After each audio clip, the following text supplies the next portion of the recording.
The story starts on the south side of town, not just the wrong side, but the forgotten side.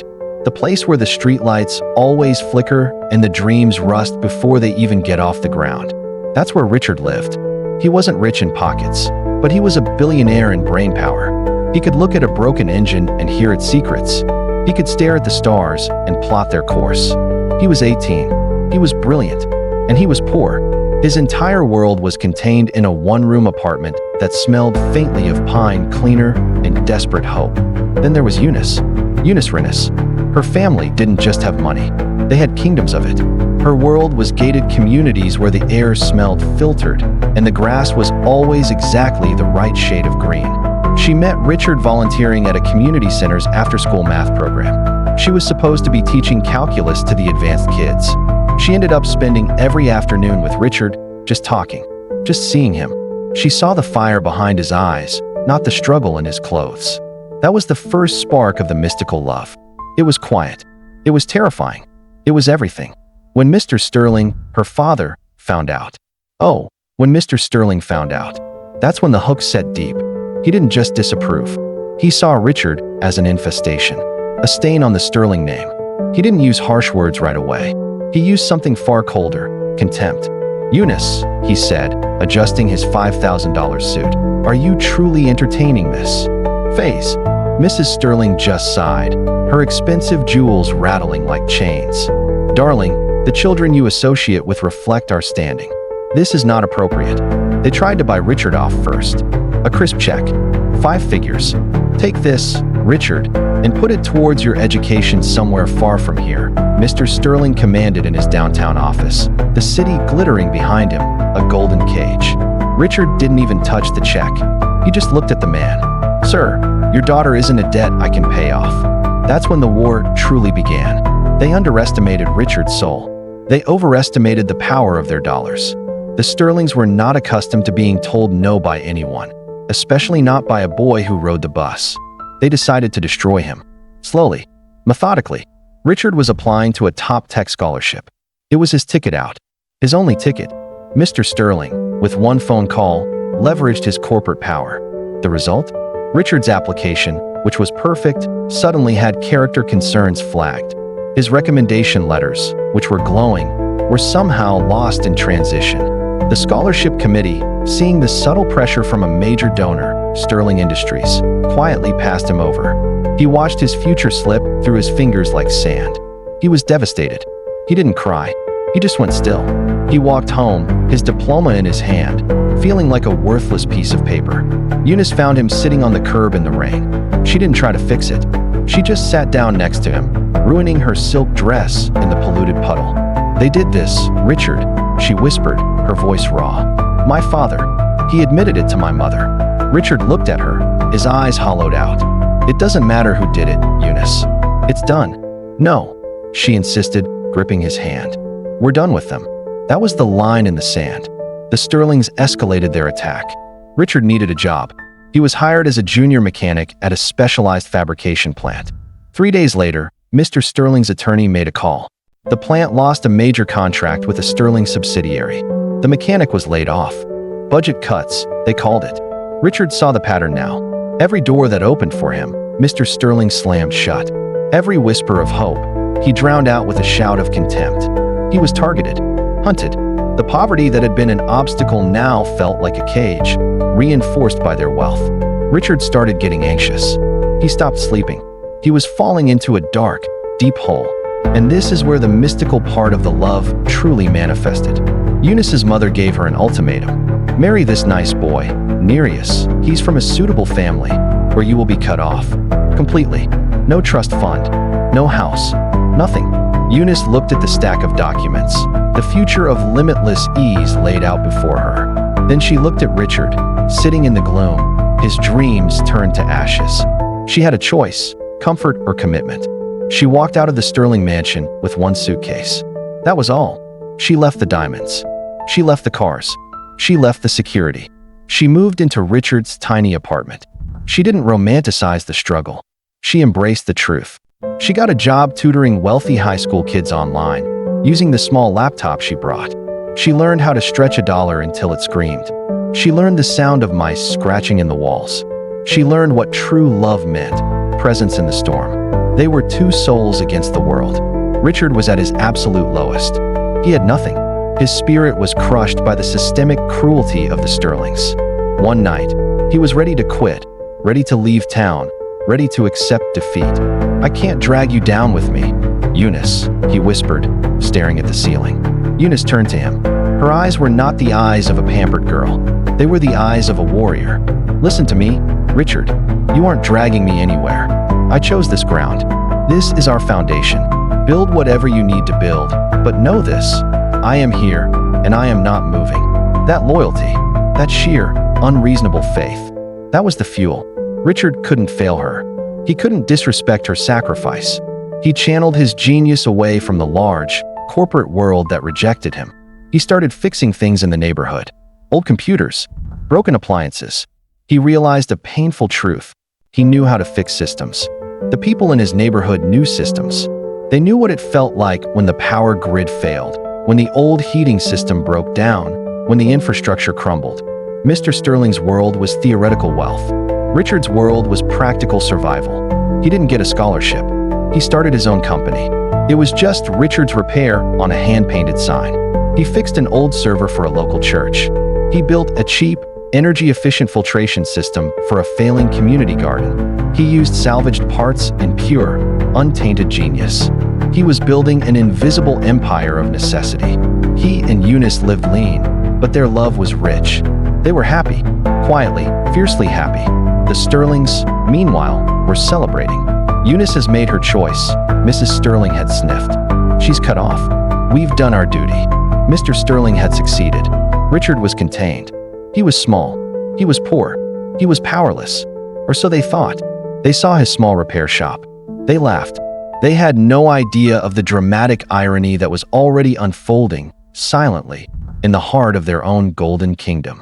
The shift began quietly, like a whisper before a hurricane. Sterling Industries was a massive conglomerate. Global trade, complex logistics. But the real secret to their immense profit lay in a highly specialized, proprietary data management system called Argus. It handled all their supply chains, all their projections, all their real-time assets. Argus was a beast. Old code, layered over 30 years of patches and corporate mergers. A system only a handful of people truly understood. And one by one, those people had retired or moved on. The system started showing cracks. Small glitches, minor delays. Mr. Sterling dismissed them as operational friction. His new, highly paid, Ivy League CTO assured him, "We just need to update the interface, sir. The core code is sound." That CTO was wrong. Dead wrong. The core code of Argus was a rickety scaffolding built on a foundation of outdated, near-obsolete networking protocols. Protocols Richard, the poor boy, had mastered in his youth. Why? Because those cheap, robust, and sometimes necessary protocols were all they could afford in his community center's old, donated equipment. Richard wasn't just an engineer. He was an expert in legacy, neglected, grassroots infrastructure. The kind the Sterlings were too rich to ever consider. The cracks became fissures. A key trade route shipment got stalled in Asia for 3 days. Millions lost. Sterling stock dipped slightly. Mr. Sterling raged. He fired the CTO. But the system, Argus, was still bleeding. Then came the catastrophe. A major software update, designed to modernize Argus, was applied. Instead of modernizing it, the update reacted violently with the archaic core code. Argus didn't just crash. It vanished. All data, logistics, contracts, payment schedules, security protocols, gone. Wiped from the main servers and the backups. The system was designed so that if the core failed, it took everything with it to prevent corporate espionage. It was a total, absolute, corporate blackout. The loss was staggering. It wasn't just millions. It was billions. Panic set in at Sterling Industries. The stock plummeted, dropping 20% in a single day. Board members screamed. Banks called in favors. Mr. Sterling, the titan, looked gray. His power was melting away. They hired the best recovery firms in the world. The firms came in, looked at the remnants of Argus, and shook their heads. "Sir, the protocols used here are too old, too unique. No standard firm can retrieve this data without risking a total catastrophic failure. We need someone who specializes in obsolete, highly customized, ground-up systems, one technician said. Defeated, Mr. Sterling was losing everything. His reputation, his wealth, his wife's social standing. He was desperate, humiliated. His wife, Mrs. Sterling, was hysterical. "You have to fix this, Charles. We'll lose the summer house, the yacht." Then, one of the mid-level accountants, a quiet woman who lived near Richard's old neighborhood, spoke up hesitantly. "Mr. Sterling, I know this sounds crazy, but there's this kid, Richard. He fixes things nobody else can. He's a genius with old systems." Mr. Sterling stared at her, his face twisted with absolute disbelief. Richard, that boy, the one he destroyed, the one he laughed at.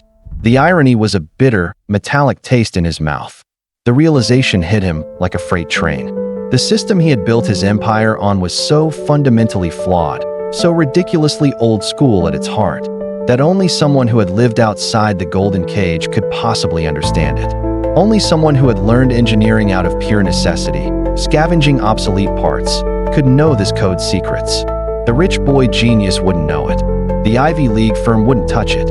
But the poor boy, the one he had forced back to the roots of discarded technology, Richard was the only hope, the ultimate power reversal. Mr. Sterling, the man who had ruined Richard's life, had to go to him. He drove his black, opulent limousine down to the flickering streetlights.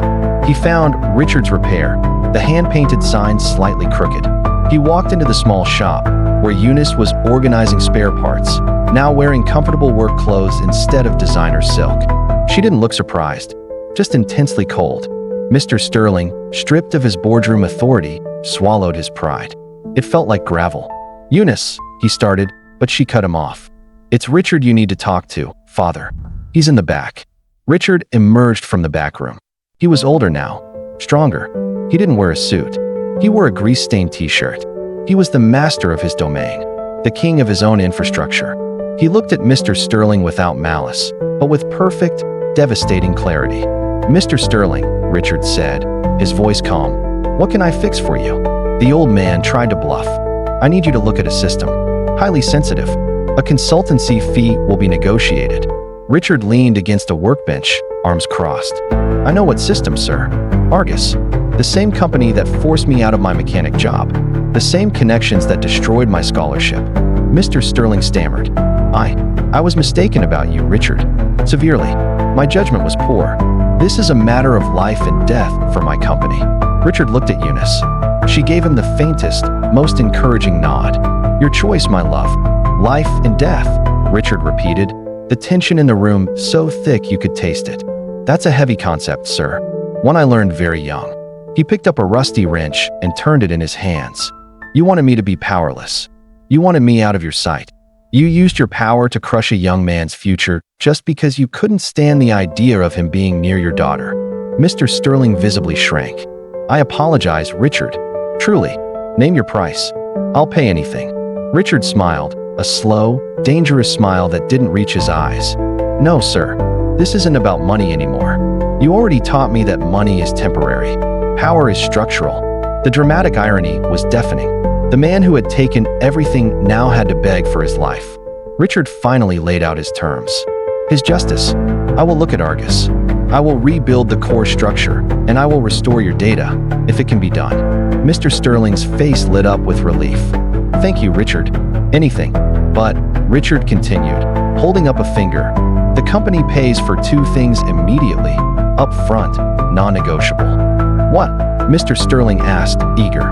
"First," Richard stated, his voice firm, "the Sterling Foundation, your primary charitable arm, will immediately endow and fully fund the new Eunice and Richard Rinus AI and Data Systems Scholarship. This scholarship must be publicly announced, and its sole criterion is merit and economic disadvantage. No character concerns. No parental influence. A perpetual endowment." Mr. Sterling nodded wildly. "Done. Absolutely done."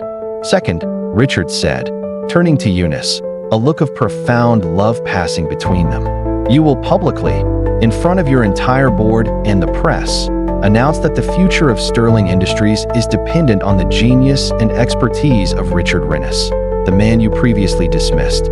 You will acknowledge that the flaw in your system was your own ignorance and arrogance, which only someone from outside your privileged world could fix. You want me to admit my mistake? Mr. Sterling whispered, mortified. No, sir, Richard corrected him.